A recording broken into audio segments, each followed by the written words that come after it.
Tema 16, Derecho del mar, primera parte, aguas interiores, mar territorial y zona contigua. Apartado 1, las aguas interiores.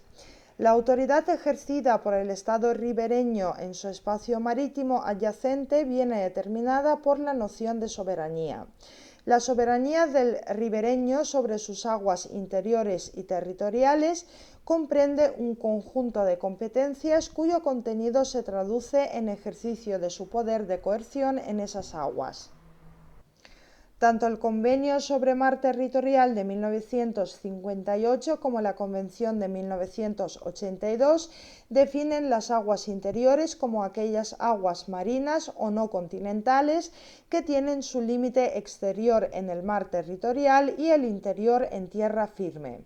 El régimen jurídico aplicable en las aguas interiores establece que el Estado ribereño, salvo uso o convenio en contrario, puede rehusar el acceso a sus aguas interiores a los buques extranjeros, excepto en caso de peligro, en tanto que en el mar territorial los buques extranjeros gozan de un derecho de paso inocente que comprende también parar o anclar si la navegación, un peligro o fuerza mayor así lo exigiera. El concepto de aguas interiores se concibe como una extensión del territorio afectando a las aguas de puertos, bahías y estuarios, es decir, a aguas estrechamente ligadas y subordinadas al dominio terrestre. Por tanto, el Estado ribereño ejerce así sin limitaciones sus competencias sobre las aguas interiores y lo mismo que sobre su territorio terrestre. Dentro de la categoría de aguas interiores también pueden quedar comprendidos los lagos y ríos no internacionales. Se consideran igualmente aguas interiores los llamados mares interiores, siempre que sus orillas pertenezcan en su integridad a un solo estado, y la anchura del estrecho o paso del acceso al mismo no supere el doble de la anchura del mar territorial. Respecto al régimen jurídico de las aguas interiores, es una cuestión que queda confiada a la legislación de cada uno de los estados y habrá que recurrir al derecho interno para conocer su regulación concreta, salvo los puntos que hayan sido objeto de un acuerdo internacional. En cuanto al régimen de las naves extranjeras en las aguas interiores y en especial los puertos, conviene distinguir si se trata de buque de guerra o de buque mercante. Se entiende por buque de guerra el que pertenece a las Fuerzas Armadas de un Estado y lleva sus signos exteriores distintivos, se encuentra bajo el mando de un oficial designado por el gobierno del Estado y su dotación está sometida a la disciplina militar. En tiempo de paz, la entrada de buques de guerra extranjeros en los puertos queda sometida a las condiciones que cada Estado quiera imponer. Lo general es que la llegada de un buque de guerra esté subordinada a la notificación previa por vía diplomática de su visita, que deberá ser autorizada por el órgano competente. En tiempo de guerra, en los puertos de estados neutrales se requiere siempre una previa autorización. Tanto en las aguas interiores como en los puertos, los buques de guerra tienen la obligación de observar las leyes del Estado huésped y no pueden ejercer actos de autoridad en los puertos. Salvo por razones sanitarias o de orden público, los estados no suelen cerrar el acceso a sus puertos de los buques mercantes extranjeros, que tendrán la obligación de respetar las leyes y reglamentos del estado a cuyo puerto llegan y mientras permanezcan en él. Por lo que se refiere al ejercicio de la jurisdicción penal por el Estado huésped, la mayoría de las legislaciones admite que en los casos de faltas y delitos cometidos a bordo entre tripulantes extranjeros, sin repercusión exterior y sin intervención de ningún nacional, las autoridades locales se abstengan de conocer o intervenir a favor de los cónsules del Estado del pabellón del buque. Y respecto a las bahías y aguas históricas, teniendo presente la jurisprudencia del Tribunal Internacional de Justicia, las aguas históricas son aquellas que normalmente se considerarían parte del alta mar si no fuera porque, en razón de circunstancias excepcionales, gozaran de un estatus especial. Es lógico que cualquier cambio que se pretenda en una parte del alta mar afecte normalmente al conjunto de estados de la sociedad internacional.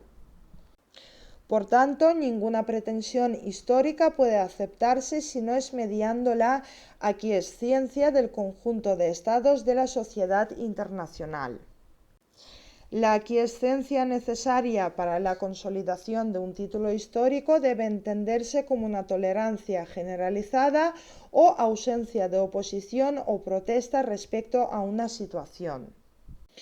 La aquiescencia de terceros debe siempre referida a una situación objetiva constituida por la manifestación de la autoridad efectiva, continua y notoria de un Estado sobre un área determinada de agua como condición o requisito de validez de cualquier presunción de aquiescencia. Apartado 2. El mar territorial. La soberanía del Estado ribereño se extiende más allá de su territorio y de las aguas interiores a la franja del mar adyacente llamada mar territorial. En la tercera conferencia se acordó una extensión máxima de 12 millas para el mar territorial, con independencia de la extensión de la zona contigua. La anchura de las 12 millas constituye ya una regla consuetudinaria, pero caben excepciones. Así, salvo acuerdo en contrario, los estados adyacentes o con costas situadas frente a frente no podrán extender su mar territorial más allá de una línea media determinada, de forma tal que todos sus puntos equidisten de los puntos del mar territorial de cada estado. La línea de base normal, desde donde se mide generalmente el mar territorial, es la línea de bajamar a lo largo de la costa, es decir, aquella que sigue el trazado actual de la costa en marea baja, y en cuanto al límite exterior del mar territorial debe correr paralelo y a una distancia de esa línea de base que sea siempre igual a la anchura del mar territorial. También se regula el trazado de líneas de base rectas como excepción a la línea de bajamar como límite interior normal del mar territorial. Este nuevo sistema consiste en el trazado de líneas rectas que unen los puntos de referencia apropiados de la costa cuando ésta tenga profundas aberturas y escotaduras o haya una franja de islas a lo largo de ella situadas en su proximidad inmediata. La validez jurídica de este trazado depende de que se cumplan los siguientes requisitos. 1. Las líneas rectas no deben apartarse de forma apreciable de la dirección general de la costa. 2. Las zonas de mar encerradas por esas líneas deben estar suficientemente vinculadas al dominio terrestre para someterlas al régimen de las aguas interiores. 3. Las líneas rectas no pueden trazarse hacia o desde elevaciones que emergen en la bajamar a menos que se hayan construido sobre ellas faros o instalaciones que se encuentran constantemente sobre el nivel del agua. 4. El trazado de líneas rectas no puede aislar del alta mar o zona económica exclusiva el mar territorial de otro estado. Y 5. La delimitación deberá publicarse en las cartas marinas. En cuanto al régimen jurídico, la regulación del mar territorial se establece en el Convenio de 1958 sobre el mar territorial y la zona contigua y en la Convención de 1982. El régimen jurídico del mar territorial viene determinado por el principio de la soberanía del ribereño sobre esas aguas, matizado por ciertas excepciones fundamentadas en el principio de la libertad de comercio y navegación. Una de las principales excepciones es el derecho de paso inocente. El derecho de paso por el mar territorial comprende la navegación lateral, de paso o tránsito, y perpendicular de entrada o salida por dicho mar, debiendo ser el paso rápido e ininterrumpido, abarcando también el derecho a detenerse y fondear. El paso se presume inocente mientras no sea perjudicial para la paz, el buen orden o la seguridad del Estado ribereño. Se exige a los submarinos que naveguen en superficie y muestren su pabellón para que su paso pueda calificarse como inocente. Se reconoce el derecho de paso inocente a los buques mercantes, a los barcos de pesca, siempre que cumplan las leyes del Estado ribereño para evitar que pesquen en el mar territorial, a los submarinos, a los buques de Estado y a los buques de guerra, siempre que cumplan las disposiciones establecidas por el Estado ribereño. La Convención de 1982 establece la lista cerrada de actos no inocentes, a la que habrá de atenerse el ribereño para calificar como no inocente el paso por su mar territorial de un buque extranjero. En la lista se refieren, entre otros, la prohibición de ciertas actividades de los buques de Estado, como la amenaza o el uso de la fuerza, los ejercicios o prácticas con armas o la perturbación de las comunicaciones del ribereño. En relación con el control de la seguridad de la navegación y la reglamentación del tráfico, se representa la facultad del ribereño para establecer vías marítimas y esquemas de separación del tráfico aplicables a cualquier buque extranjero que pase por su mar territorial. Otra gran excepción al principio de la soberanía del ribereño afecta al ejercicio de su jurisdicción civil y penal en estas aguas. El Convenio de Ginebra de 1958 y la Convención de 1982 prescriben lo siguiente. 1. Respecto a la jurisdicción civil, la regla general dice que el Estado ribereño no deberá detener ni desviar de su ruta a un buque extranjero que pase por su mar territorial para ejercer su jurisdicción civil sobre una persona que se encuentre a bordo.